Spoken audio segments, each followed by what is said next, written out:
Hello दोस्तों, मेरे channel फिल्मी स्टोरीज में आपका स्वागत है।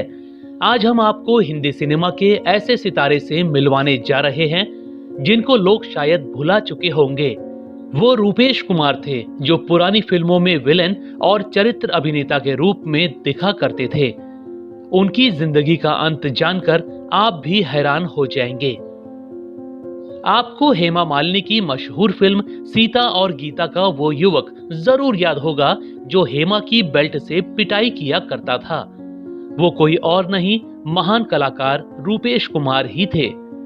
वैसे रूपेश तो उनका फिल्मी नाम था, असल में तो उनका नाम अब्बास फारा शाही था। पुणे के मशहूर रेस्टोरेंट और बेकरी व्यापारी अली असगर फारा शाही के घर पहली औलाद 16 जनवरी 1946 को जन्मी थी। वो बॉलीवुड में रूपेश कुमार के नाम से मशहूर हो गई। रूपेश का पढ़ाई लिखाई में मन बिल्कुल नहीं लगता था। उस जमाने में पिता पूरे पुणे में असगर सेठ के नाम से मशहूर हुआ करते थे।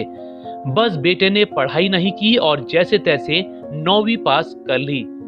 इसके बाद असगर सेठ ने बेटे को अपना रेस्टोरेंट संभालने की जिम्मेदारी दे दी, मगर बेटे के भाग्य में तो हिंदी सिनेमा में अभिनय करना लिखा था। रूपेश शुरू से ही फिल्मों में एक्टिंग करना चाहते थे।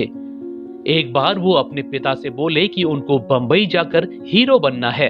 इतना सुनते ही पिता आग बबूला हो गए और साफ मना कर दिया। मगर रूपेश की माँ उनको बहुत चाहती थी। उन्होंने अपनी माँ को जैसे तैसे मनाया और कुछ पैसे लेकर बंबई चले आए। माया नगरी आकर उनकी समझ में आ गया कि हीरो बनना इतना आसान नहीं है। माँ के दिए हुए पैसे काम की तलाश में भटकते हुए खत्म हो गए।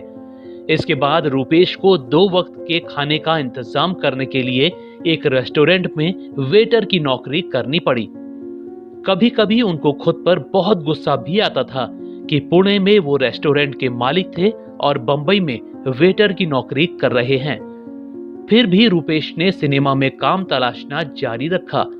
आखिरकार उनकी किस्मत ने साथ दिया।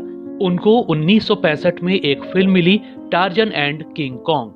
इसके बाद वो कुछ फिल्मों में छोटे मोटे रोल करते रहे। इसी दौरान उनकी मुलाकात महेश भट्ट के पिता नाना भाई भट्ट से हुई। नाना भाई की सलाह पर ही उन्होंने अपना फिल्मी नाम रूपेश रख लिया था। रूपेश को समझ आ गया कि हीरो बनना उनकी किस्मत में नहीं है। ऐसे में वो फिल्मों में विलेन के रोल करने लगे। हैरानी की बात है कि विलेन के रोल में लोग उनको पसंद भी करने लगे। फिल्म सीता और गीता में रूपेश का किरदार तो इतना हिट हुआ कि लोग उनको चेहरे और नाम दोनों से पहचानने लग गए। उन्होंने 70 और 80 के दशक की कई हिट फिल्मों में भूमिका निभाई। इनमें अंदाज, चाचा भतीजा, ग्रेट गैम्बलर, जानी दुश्मन, हम 5, बड़े दिलवाला और गुरु हैं। रूपेश के निजी जीवन की बात करें तो उनके लिए लड़की उनके घर वालों ने पसंद की थी। रूपेश की पत्नी का नाम हरजिया था। दोनों की 2 बेटियां हुई जिनके नाम मेहताब और मोजदेह हैं।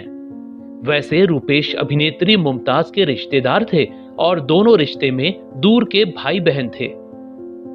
रूपेश के पास कभी पैसे की कमी नहीं रही। बाद में वो प्रोड्यूसर और डायरेक्टर भी बन गए थे। उन्होंने 2 फिल्में भी बनाई थी। 1991 में आई हाय मेरी जान और 1993 में आई मेरी आन। दोस्तों, इतने महान अभिनेता की मौत आपको चौंका देगी। रूपेश उस समय बस 49 साल के थे। सुनील दत्त उनके पक्के दोस्त हुआ करते थे। 29 जनवरी 1995 के दिन एक अवार्ड सेरेमनी चल रही थी। रूपेश भी सुनील दत्त के साथ वहां मौजूद थे। हंसी मजाक का दौर चल रहा था। अचानक रूपेश के सीने में जोर का दर्द होने लगा। सुनील दत्त उनकी हालत देखकर घबरा गए। किसी को कुछ समझ में नहीं आया कि रूपेश को हुआ क्या है। रूपेश का दर्द बढ़ता जा रहा था। फौरन ही सुनील दत्त ने एम्बुलेंस का इंतजाम करवाया और तुरंत उनको लेकर अस्पताल पहुंचे। वहां डॉक्टरों ने चेक किया तो पता लगा कि एम्बुलेंस में ही रूपेश कुमार की मौत हो चुकी थी। सिर्फ 49 साल में ही इतने महान अभिनेता ने सबको अलविदा कह दिया। दोस्तों, आपको रूपेश कुमार की कौन सी फिल्म या किरदार याद है?